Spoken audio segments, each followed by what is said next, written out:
فارسی میں عبدالقادر بیدل، میرزا عبدالقادر بیدل، جو سب کے ہندی کے شاعر تھے، اور سب کے ہندی کے شعراء میں غالب کی جو فارسی شاعری ہے، اس کے علاوہ مطلب ہم نظیری کو دیکھ سکتے ہیں.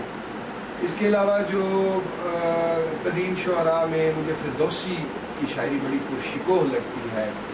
مثنوی مولانا روم ایک بڑا نام، اوور آل جسے کہہ لیجیے زمانوں کو پلانتی ہوئی ایک چیز ہے.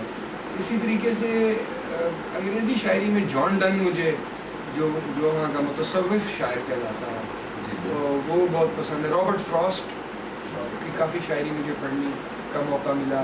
W.B. ییٹس جدید نظم نگاری میں، ییٹس کی پوئٹری یوں کہہ لیجیے کہ ایسا گرینجور ہے اس میں معنی کے آفاق اتنے وسیع ہیں کہ وہ آپ کو دوری دور کہیں لے جاتا ہے. ٹی ایس ایلیٹ، ایزرا پاؤنڈ، کتنے نام ہیں. اس عہد کی جو فارسی شاعری ہے اس میں پروین اعتصامی ہے، نیما یوشیج جو فوت ہو گئے جنہوں نے آزاد فارسی نظم کی ترویج کی. سہراب سپہری ہیں، خوبصورت کہنے والے موجود ہیں. اور پنجابی میں بھی اسی طریقے سے مجھے بے حد متاثر کیا بلے شاہ نے.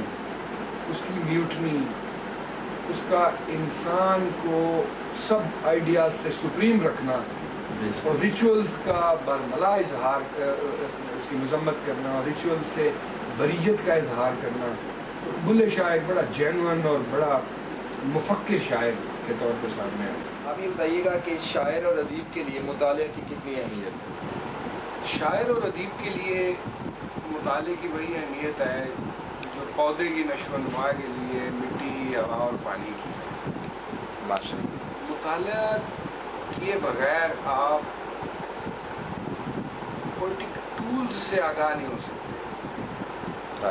آپ دیکھیے کہ اگر آپ نے لکھنا سیکھنا ہے تو الف بے پہ آپ کو سیکھنی پڑے گی، اس کے بغیر نہیں سیکھ سکتے. جب آپ دوسرے شعراء کو پڑھیں، نثر نگاروں کو پڑھیں اور دیکھیے کہ انہوں نے اپنی بات کہنے کے لیے کیا ڈھنگ اختیار کیا، کس طریقے سے دل میں جو چھپی بات ہے اسے ایسے لفظوں میں ڈالا کہ وہی پڑھنے والے یا سننے والے کے مائنڈ تک پہنچے، تو کہیں جا کر آپ کے ہاتھ میں وہ ہنر آتا ہے کہ آپ ایسے الفاظ کا چناؤ کرتے ہیں جو بات، جو خیال، جو تصور، جو تجرید کی سطح پر آپ کے ذہن میں ہے وہ فزیکلی لفظوں میں سمویا جائے، اور جب وہ پڑھنے والے یا سننے والے تک پہنچے تو وہ معنی کی ایک وسیع کائنات کا حامل ہو.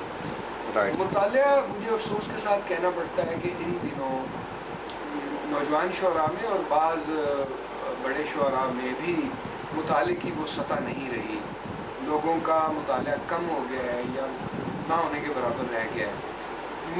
میرے خیال میں کیونکہ مطالعہ بے حد ضروری ہے اور عمدہ ادب کا، عالمی ادب کا مطالعہ کرنا ضروری ہے، اس لیے اپنی حد تک تو میں کوشش کرتا ہوں کہ چاہے وہ گارشیا مارکیز ہو یا حتیٰ کہ سڈنی شیلڈن ہو جو پلپ فکشن یا پاپ فکشن لکھتا ہے، اس کے علاوہ جو اعلیٰ درجے کے لکھے گئے دانتے کی ڈیوائن کامیڈی ہو یا ابن عربی کی لکھی گئی چیزیں ہوں، تو میری کوشش ہوتی ہے کہ فلسفہ، تاریخ، سماجیات، مطلب ابن رشد نے بہت متاثر کیا، امام غزالی سے کہیں زیادہ متاثر کیا ابن رشد نے.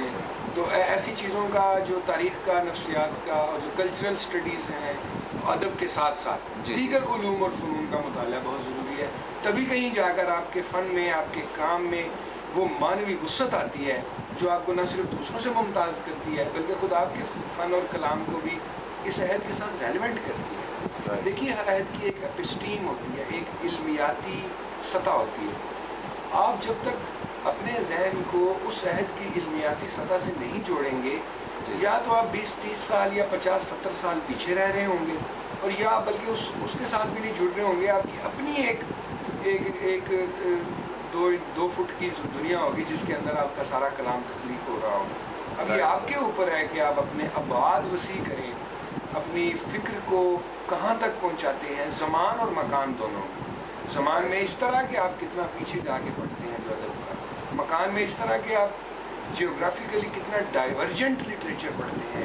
آپ ساؤتھ ایسٹ ایشیا کا پڑھتے ہیں، آپ افریقن لٹریچر پڑھتے ہیں، آپ عرب لٹریچر پڑھتے ہیں، آپ